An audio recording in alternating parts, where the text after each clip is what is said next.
tayo. Nakakaintindi po tayo pero okay, pag-uusapan natin ngayon mga kapatid, matitindi to, no? Si Marcoleta po, binanata na to si Kiko. Actually, hindi lang si Kiko yung binanata niya, pero mamaya na po yung iba. Dito muna tayo kay Kiko. At saka si Auntie Claire po ay binanata na naman yung unsolicited advice, free advice ni BP Sara, no? Yun po, biro-biroan lang po yun. Pero may katotohanan po yung free advice na yun. Kaya lang, siyempre, alam mo naman to si Auntie Claire, ang buhay niya po ay lituhin ng mamamayan, no? Ayan. Pag-usapan din po natin, ito po GMA7 na meron na namang banat sa mga social media.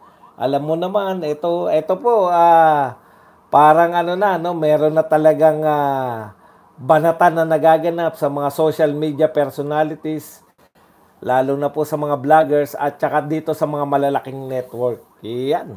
Yan po mga pag-uusapan natin, pero bago yan, kung bago ka pa lang dito sa ating channel, mag-subscribe ka na. Dahil ito lang ang tanging channel na may kinikilingan, may pinapanigan, una sa balita, huli sa impormasyon, kaya ano pang hinihintay nyo? Pindot na. Okay, pag-usapan na kagad natin, no? Kung ano na nauna rito. Yan, good morning sa inyong lahat. Live po tayo, live Mamaya po, magbabasa po tayo ng inyong mga komento. Kaya wag po kayo mainip. Meron po muna tayong tatalakayin, no? Ayan. Ayon po dito sa kay Heydarian, Richard Heydarian, if BBM does not step up as Commander-in-Chief and Pinks don't embrace a principled and calibrated tactical coalition, there will almost certainly be a Duterte comeback and yari ang lahat. Ayan po, takot na takot po si Heydarian na ang sabi niya po, no, there will almost certainly be a Duterte comeback. Hindi pa ba obvious na ngayon po ay nararanasan na natin na yung Duterte comeback na to? At takot na takot po sila. Ang sabi, yari ang lahat. Opo, yari ang lahat ng mga mandurugas pag nakabalik ang mga Duterte. Pero matutuwa po ang mamamayang Pilipino. What's the option, no? Ang option po ng Duterte na paglilingkod ay continuous na pagnanakaw, continuous na kapalpakan, continuous na pagiging inutil. Dalawa lang po pagpipilian nyo, no? Isang gobyerno na kitang-kita nyong may ginagawa, isang gobyerno na concern sa mga tao, pamumuno po ng mga Duterte, o pagpapatuloy. Hindi na kayo na kailangang siraan, no? Pagpapatuloy ba ng kasalukuyang nagaganap na sari-saring nakawan? Sari-saring kapalpakan?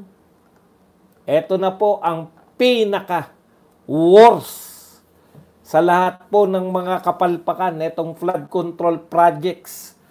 Pinakamalaki, trilyon, no? Pinakamalawak, pinakamaraming involved, pinakamaraming yumaman, pinakamaraming mandurugas. At higit sa lahat, wala pa rin pong nakukulong. Ang huli pong malaking ganito na pinag-usapan, yun pong Napoles scam. No? Pero lahat-lahat po yun. Buhat po nung nagsimula si Napoles, 10 billion lang yun. Kasama na po lahat. Lahat po ng mga pinaghati-hatian nila, 10 billion lang. Dito po, isang proyekto lang yung 10 billion yan. Lulan-lula na ako nung kay Napoles at may nakulong po nun. 3 senador ang nakulong. Ngayon po, laya na sila lahat. Pero may nakulong nung panahon na yun. Nung kainitan po ng intriga, o hindi po intriga, totoo po yun. Mayroon pong 3 malalaking taong nakulong. Huwag na natin banggitin. Kilala nyo na yan. Ibig sabihin, eto po, maliit Biglang lumiit po, pero hanggang ngayon, wala pa rin pong napapakulong. At maghahanap na naman ng ibang pantabon. Tabon-tabon lang po ang nagaganap dito po sa ating bayan. Ha?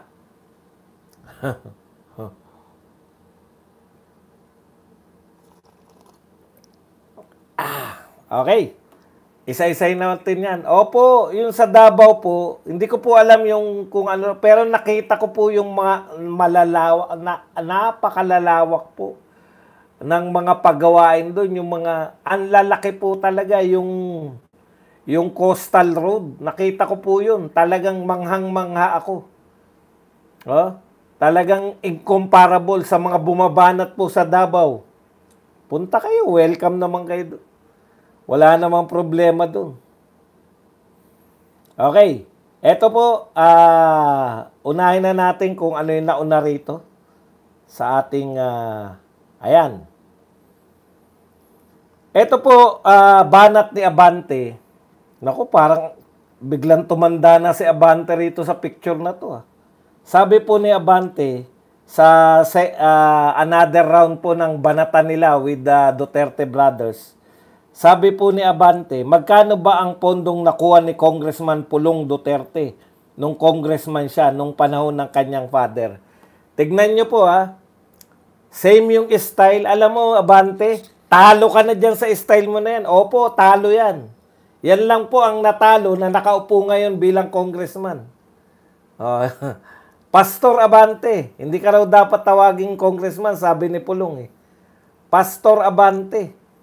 Ang pinoproblema po ngayon, yung mga ghost project ngayon, yung mga palpak na flood control project ngayon, tapos ibabato mo na naman yung panahon na naman ni Duterte.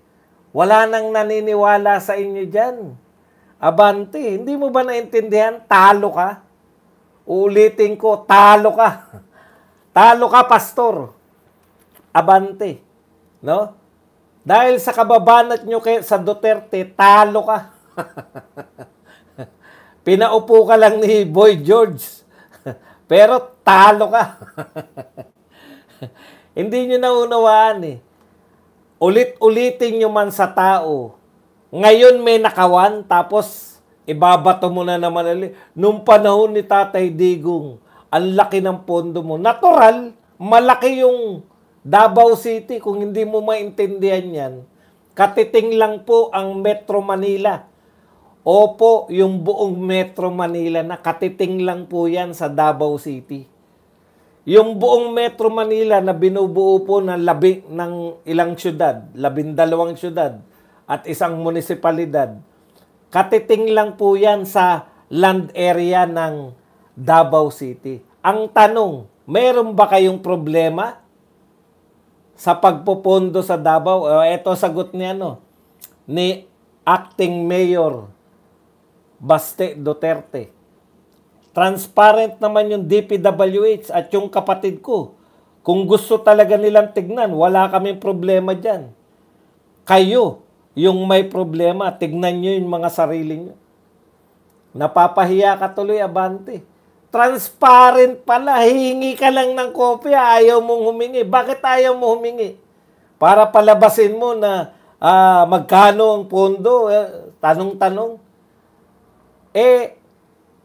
Umaakto kang congressman kahit talo ka May pondo ka na congressman. Kumuha ka ng kopya kung may problema ka dyan sa katiwalian nung panahon ni Tatay Digong, kahit ngayon ang nirereklamo, 2025, ang gusto mong, tignan nyo kung gaano kalupit yan. Yan ang mag-iimbestiga sila. Ang problema ng mga tao, binabaha ngayong 2025. Ninanakaw yung pera ngayong 2025. Ang gustong imbestigahan, yung pondo nung 2019 to 2022. Anong connect? Wala, kaya ka talunan. Kaya ka talo. Kala nyo may naniniwala pa sa inyo na utot nyo. Ano ngayon kung sa district lang ni Pulong? May problema ba kayo nakita? Manghingi kayo. Manghingi kayo ng papel sa DPWH. May problema ngayon, kahit si Lacson pa yan. Ano bang problema kung si Lacson? Actually, may problema silang malaki kay Marcoleta. Dahil si Marcoleta, isang beses pa lang nag-hearing, kinabahan na sila lahat. Kahit magkano pa po yan. Hindi nyo ba naiintindihan yung laki ng Davao kumpara sa Metro Manila? Traditionally po, alam nyo, magtapatan na tayo. Lahat ng Pangulo, gumanda yung lugar nila. Dinilay pa nga ni Tatay Digong eh. Inuna pa yung ibang lugar eh. Maniniwala ba kayo doon? Inuna pa ni Tatay Digong yung ibang lugar bago yung Davao City. Tapos paproblemahan nyo, bakit may malaking pondo? Hindi po may malaking pondo ang problema. Yung pondo maliit man o malaki, yan ba'y nagagamit ng tama? Putya kung 5 bilyon, tamang mas malaki yung 51 bilyon. 5 bilyon. Binulsa naman lahat. Ano sabi nung lumapit kay Boeing? 5 bilyon, binulsa lang. Ghost project eh. Pinaghati-hatian lang. Eto, panay kayo hinala, may papel naman. Pwede nyo suriin. Pag hindi pa rin kayo, gawin nyo yung ginawa ni Marcos, ni BBM. Pumunta ron. Dinurog yung semento. Punta kayo sa Davao, durugin nyo.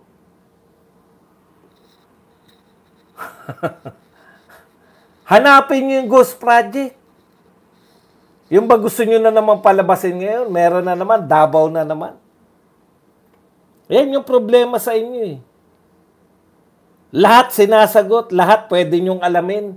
Intriga, intriga, intriga. Natural, yung media na bayaran, wag nyo sabihin, hindi nyo nga mademanda si Vico Sotto eh.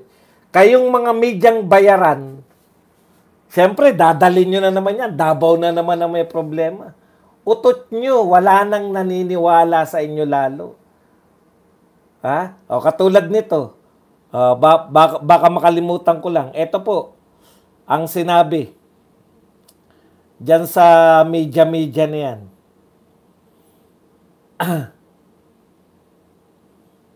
Ito pong Channel 7, nasa na ba yung Channel 7 na to?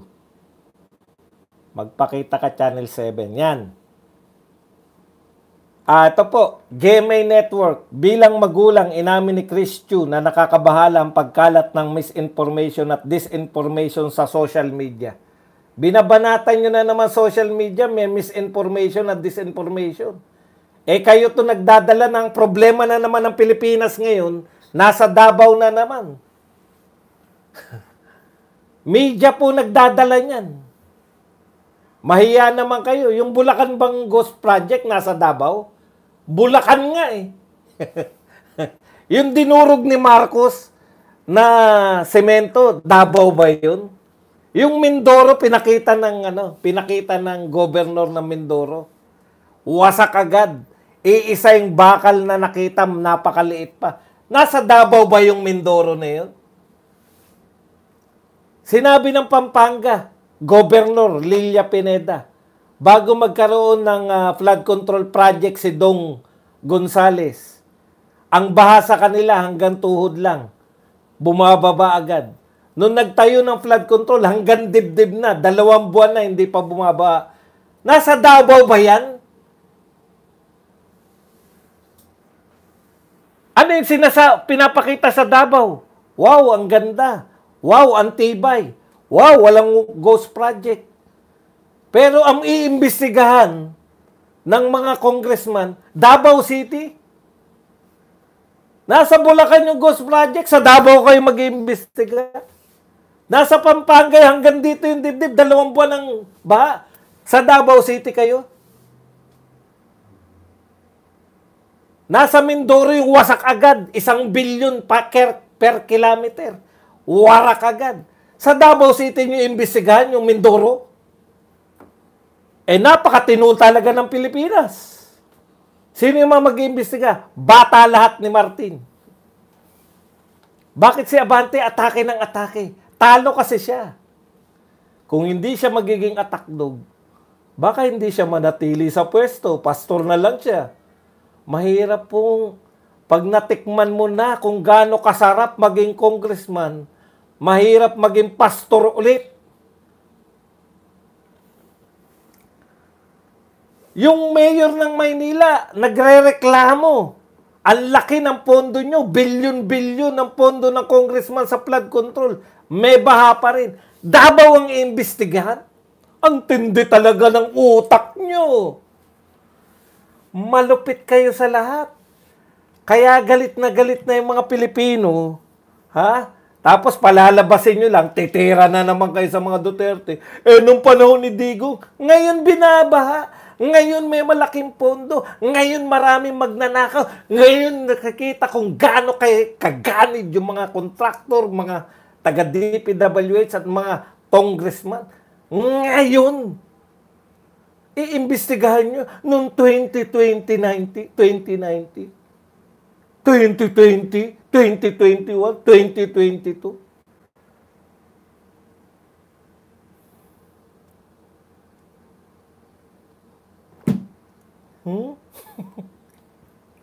Antindi nyo talaga. Wala kayong kaparis. Kayong mga congressman. Walang kaparis. Malupit kayo. Okay. Eto po. Kulang kayo, ha. Hayaan nyo nang ako na lang ma-high blood. Kawawa naman. No? Kawawa naman tong talo ng pastor na to, na si Abante. At eto, may bago sila, si Puno. Ayan na naman. Puno, House probe into flood control projects will not single out Davao City. Hindi raw po Davao City lang ang iimbestigahan. Ang tanong ko, bakit nyo nga iimbestigahan yung Davao? Bakit uunahin nyo yung Davao? Yun yung tanong ko, mga congressman, eh. Bakit nyo uunahin yung Davao City samantalang nakita na ng madla kung saan may mga problema?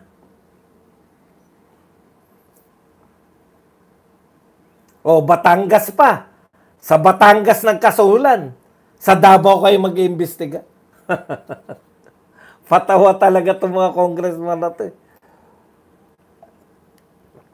Kaya bago kayo magsimula pa lang, bago pa lang kayo magsimula, alam na kagad namin resulta, eh. Ang pagbaha sa buong Pilipinas ay kasalanan ng mga namumuno sa Davao City. Yun na ang konklusyon nyo. Ang pinamumunuan na lang ng Duterte ngayon, Davao City na lang. Pero ang baha sa buong Pilipinas, dalawa lang ang dahilan. Davao City at saka Dolomite.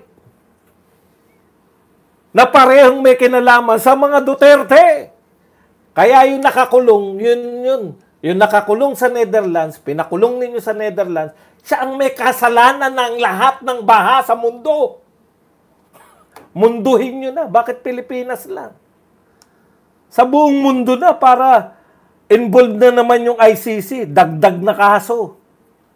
Binaha ni Duterte ang buong mundo. May baha sa India ngayon. Duterte yan.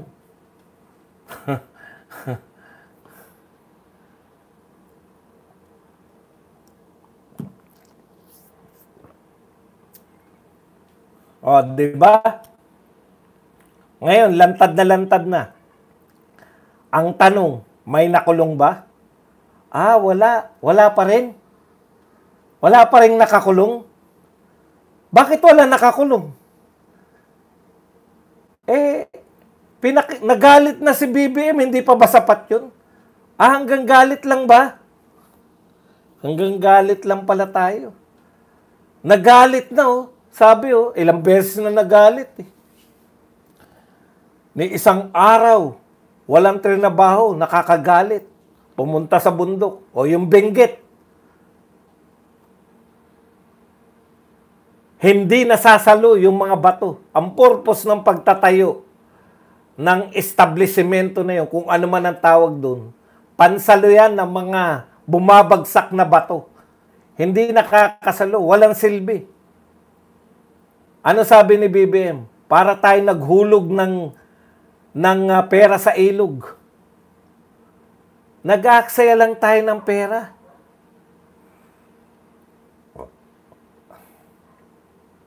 Nag-aaksaya tayo ng pera. At dahil dyan, sa galit ni BBM, nakita niya mismo. No? Nakita niya mismo na walang silbi yung ginagawa. At dahil dyan, dodoblehin niya yung budget para ipagawa. Ha? Hindi ipapakulong yung mga kontraktor o kung sino man gumawa?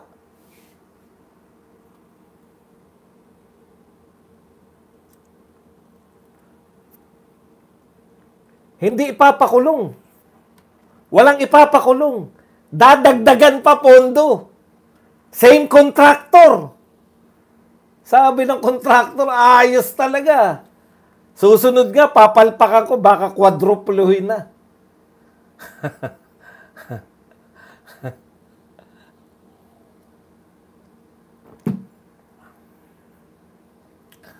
Antindi. Ngayon, at dahil dyan, mag-iimbestiga sa Davao City. Ang daming kapalpakan, di ba? Benguet, Bulacan, Pampanga, Mindoro, Batangas, Manila. Sa Quezon City pa, umaangal na rin yung mayor. Ang laki pala ng budget dyan. Quezon City, kaya mag-iimbestiga sila.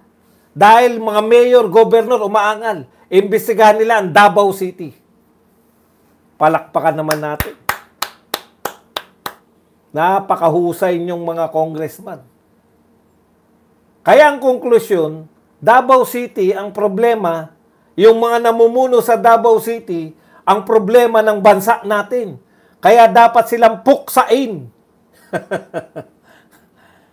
Problema ba sila ng bayan natin o problema sila ng mga mandurugas? Matagal nyo nang pinoproblema ang mga namumuno sa Davao, ang pamilyang namuno sa Davao, matagal nyo nang pinoproblema dahil mga mandurugas kayo. At alam ninyo, pag nakabalik yung mga Duterte, tapos na ang pandurugas nyo, mayroon pa kayong bonus. Ha? Lifetime stay in Bilibid Prison.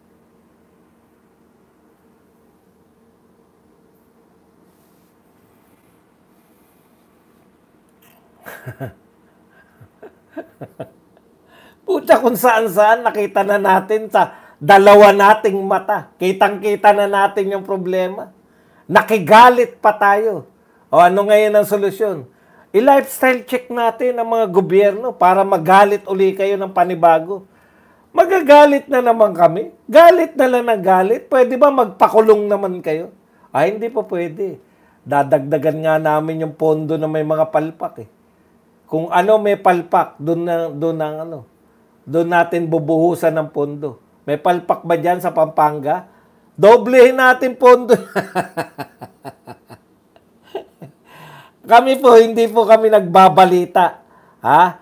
Hindi kami nagbabalita ng, ayan, ngayon, kay GMA. Misinformation at disinformation. Kami na naman. Social media na naman. Vloggers na naman. Di ba mayaman kayong network? Bakit mas kapani-paniwala yung mga vlogger na ang kaharap lang ay cellphone kaysa sa inyo? Hindi nyo problema yung sinasabi namin eh. Naintindihan nyo? Ipagpalagay nyo na fake news lahat ng vlogger.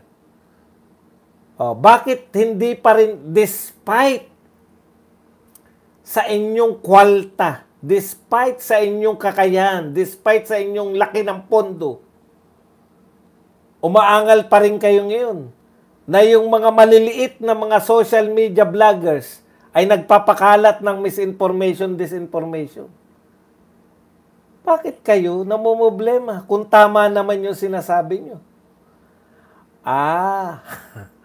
Yun na may problema. Hindi kami ang problema. Hindi mga vloggers. Totoo ba na may mga fake news vloggers? Totoo ba na marami po. Marami nga ako nakikita, mga clickbait eh. Di ba? Clickbait nyo. Alam nyo, problema, marami umaangal na mga kayo mismo. Lalo na mga karamihan dyan sa mga clickbait, yung mga hindi nagpapakita ng muka. Di ba? Ito yung pamagat, tapos wala dun sa ano. Alam nyo kung bakit? Tinatangkilik nyo sila eh. Di ba? Pag tinangkilik nyo sila, tapos sisisihin nyo yung sarili nyo, na clickbait na naman ako. Ilang beses ba kayong i-clickbait ng same na tao? Same na vlogger? Di ba? Ganun lang yung ayaw nyo yan. Ganun din GMA7. Bakit nyo sisisihin? Totoo bang may mga fake news, may misinformation? Marami naman talaga. Pero kayo, ang problema sa inyo, hindi rin naman kapanipaniwala yung mga sinasabi nyo. Meron kayong question of credibility. May kredibilidad ba kayo? GMA7 na manita. Hindi naman kayo outright fake news eh. Outright kayo bias. Pinagtutuunan nyo, hina-highlight ninyo lagi mga anti-Duterte sentiments, mga anti-Duterte narratives. Yan yung laging laman ng inyong mga binabalita. Di ba? Kaya yan si Arnold Flavio, di ba? Yan ang isa sa pinakasikat ninyo. Yan ang pinakamagandang halimbawa eh. Panay anti-Duterte mga pinagsasabi niyan eh. Yun yung tingin sa inyo ng tao. Hindi yung wag nyo isisi. Wag nyo isisi sa iba. Tignan nyo yung kredibilidad nyo. Bakit hindi na kayo pinaniniwalaan? Imposible yung isang tao.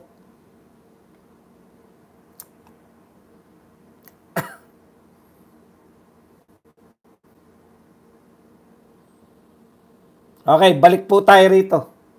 Ito na naman po si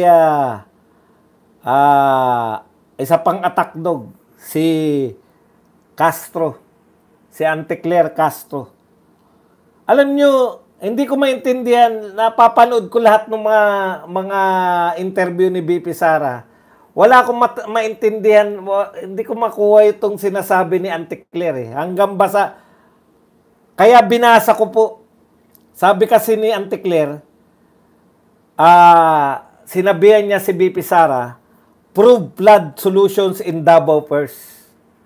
Unahin daw magbigay ng solusyon sa Davao. Yung problema ng baha sa Davao. Ano po ba ang sinabi ni BP Sara? Sabi ni BP Sara, eto po yun, nag-ano po siya eh. Nagjo-joke po siya. Sabi niya, ayaw niya magbigay ng free advice para sa bansa. Kung may natutunan na siyang solusyon, ito yung sabi ni ano.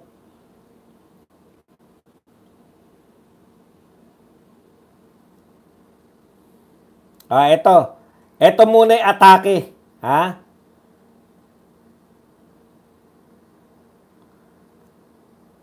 Atake ni Auntie Claire. Ayaw niyang magbigay ng free advice para sa bansa kung may natutunan na siyang solusyon sa pagsugpo sa problema sa pagbaha sa bansa sa dami ng kanyang biyahe.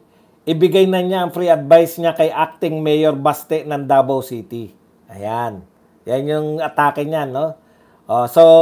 Kasi ang sabi ni BP Sara, Duterte had quipped that she was again giving free advice to the admin and joke she should start charging for her unsolicited insights. Ang kinakatwiran dito ni BP Sara, eto di ba?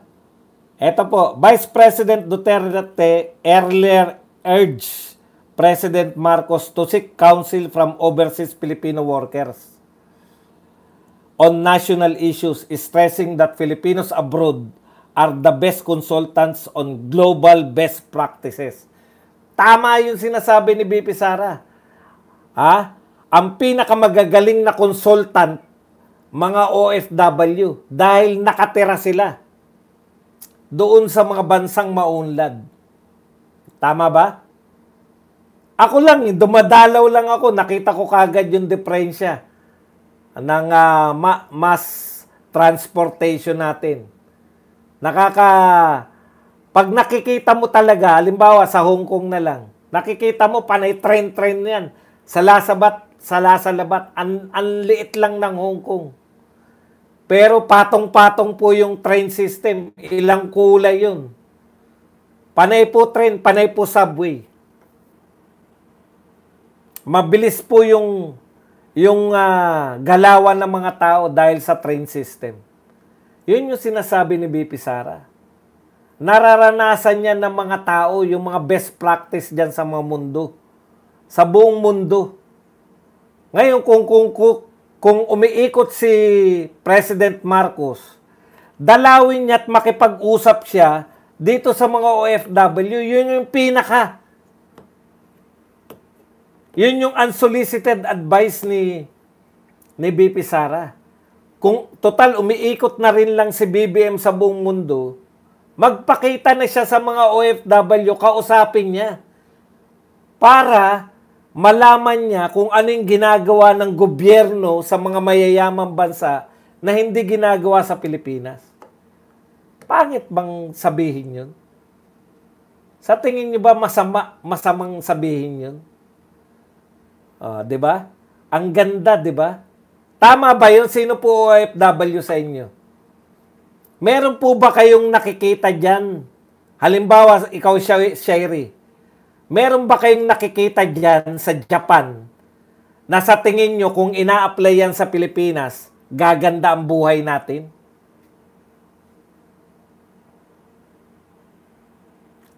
Nakikita po nyo? Okay. May mga ginagawa ba dyan sa Hong Kong na hindi natin ginagawa dito na kung sa tingin nyo i-apply sa Pilipinas? Ako sa totoo lang, nakita ko po yung train system nila. Wala pang tao eh. May bahagi po ng Hong Kong na wala pang tao pero tinatayuan na ng subway. Alam niyo, wala pang mga tao dun. Dito sa atin, nakatayo na lahat, tsaka lang tayo mag-iisip ng mga LRT, MRT. Nakatayo na yung kalsada. Di ba? Kung naisip natin na bago itayo yung kalsada, tinatayo pa lang yung highway, wala pa yung highway nun eh. Yan yung nakita ko sa Hong Kong eh. Meron na sila kagad na tinatayong mga train system bago. Di ba? Yun po yun yung pinapayo ni BP Sara kay BBM. Pero free advice yun na dinadaan niya lang sa joke. Eto, kita nyo po kung paano. Di sabihin mo yan kay Baste, gawin muna ni Baste sa Davao, bago mo payuhan yung Pangulo. Ganun sa kanila eh. Basta galing sa Duterte, masama.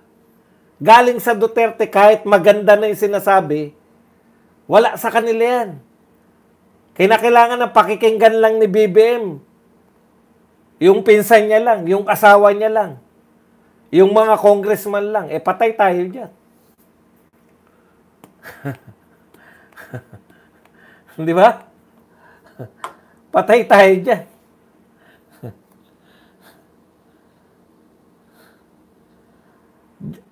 Actually, joke lang yun, pero alam ni BP Sara yun. Kaya magiging mahusay na Pangulo yan.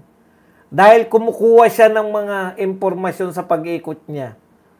Kukuhanan niya yung mga best practices yung mga OFW. Matalino eh. Hindi. Sabi niya lang yung palusot niya lang yan. Kasi hindi nila matanggap na papayuhan ng Vice President yung President. Yun lang po yun.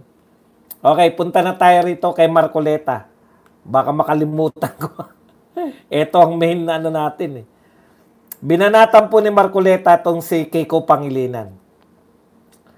Kasi ang dami po nilang dakdak eh. Okay. Sabi ni Kiko Pangilinan, suportado namin ang pagbuo ng isang independent investigative body sa trilyong pisong korupsyon sa flood control projects. Ayan, di ba? Kasi wala naman nagbabalak. Wala pong balak si BBM na bumuo ng investigative body. Pero sinusuportahan niya na. Sino sinusuportahan mo? Wala naman nagbabalak niyan. Kaya naasar po si Marcoleta. Sabi ni Marcoleta, insulto kay Marcoleta yun eh. Bakit insulto? Nagkukondak na siya ng hearing. Kaya sabi ni Marcoleta ito, ayaw kong iniinsulto ako. Kung gusto niya akong palitan, magpresenta siya. Pakita niya na mas marunong siyang gumawa ng mandatong itinalaga sa komite na ito. Na yan. Alam mo, Kiko, alam ko kung bakit minamaliit mo yung Blue Ribbon Committee. Kasi si Marcoleta sumisikat. Nabigla kayo lahat, di ba? Akala nyo, naalala nyo po ba? Eto, mga recent. Sino po ang sikat na Blue Ribbon Committee chairman nung mga nagdaan? For the past 6 years. Meron ba kayo? O, meron sikat si Dugudugugang, si... Anong pangalan na nga nito? Yung sa Parmali. Yung pahuli, di ba? Pero itong nawala na yung si Dugudugugang. Si Dick Gordon. Pagkatapos ni Gordon, may sikat pa bang Blue Ribbon? Halos walang silbi yung Blue Ribbon. Halos walang silbi yung Blue Ribbon. Di ba? Ayan, si Dick Gordon pa huli. Na may inimbestigahan eh. Sumunod kay Dick, tagal nang wala ni Dick eh. Talo kasi si Dick, di ba? Sumunod kay Dick, sino na? Wala na. Si Marcoleta na ngayon ang may silbi. Yun po yun eh. Kayo, senador. Kiko, senador kayo. Dapat yung trabaho ng Senado ang inaatupag mo. Lahat ng mga suggestion mo, lahat ng dakdak mo, Kiko, trabaho yan ng Department of Agriculture eh. Mga tungkol sa magsasaka, tungkol sa ganito gagawin, ganito gagawin. Magtrabaho ka bilang senador. Katulad nitong sinasabi mong sinusuportahan mo yung independent investigative body. Sino ba nagpo-propose niyan? Meron kayong investigative body sa Senado. Bilang senador, alam mo dapat yan. Yan ang trabaho ng Blue Ribbon Committee. Imbestigahan lahat ng mga pumpalpak. Kaya napaka-powerful po ng Blue Ribbon Committee. At pasalamat tayo na punta yan kay Marcoleta. Thank you very much muna kay Bernadette Lomker na nagbigay ng $10.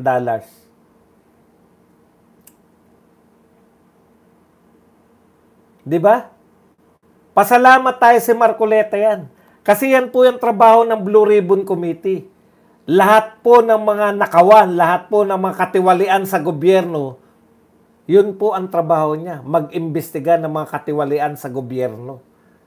At ito po, ang laking katiwalian nitong flood control project. Nakakaisa pa lang eh. Nakakaisa pa lang tayo. Pero ang tindi na ng impact. O bakit nag-epal? Bakit si Lacson? Para saan yung mga privilege speech ni Lacson? Wala lang. Pasikat lang. Dahil ang totoong investigasyon dito.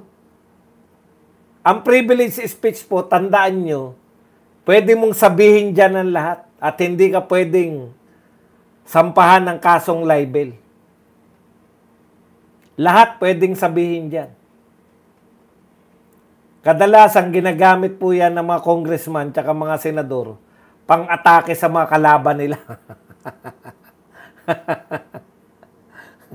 O ngayon, eto po, no? Kaya po si Marcoleta, tuwan-tuwa tayo eh. Kasi walang gustong humawak niyan eh. Wala namang silbihan for the past. Pero ngayon nakita nila, putya, dapat pala ako na lang dito kasi sisikat pala ako. Pinagtutulungan daw si Marcoleta ng tatlong itlog. Kiko Pangilinan, Lacson at saka nito ni Tito Soto. Anong paalala ni Marcoleta? Sanay na ako dyan. Pinagtulungan din ako sa Kongreso eh. Pati nga hopya ako, kinain eh. Hindi pala kinain. Pati nga hopya niya, kinuha eh. Pero nasan siya ngayon? Kumpara dun sa mga pinagtulungan siya. Ano na yung mga kalagayan ng mga ano pa rin, talo ng congressman yung isa. Yung isa, talo talaga. Yung isa, talunan, pero nakaupo. Yung isa, si Paduano, talo yata. Di ba? Yun yung sinasabi natin eh. Samantalang si Marcoleta, umangat pa. Baka premonition yan. Ka-aatake nyo kay Marcoleta, baka umangat na naman yan. Baka maging vice president na yan. Lahat ng ambisyon nyo mapunta kay Marcoleta. Sino sa mga congressman na hindi nag-ambisyon na maging senador? Lahat yan gusto kung may pagkakataon. Di ba? Hindi po natin pinopromote si Marcoleta bilang vice president. Bahala na si Inday dyan. Pero pagtulungan nyo yan, baka hindi lang yung isa pang naging kasama doon sa nagtulungan sa kanya, si French Castro, talo rin. Yan lang ang topic natin mga kapatid. Panahon na para magbasa ng inyong mga komento.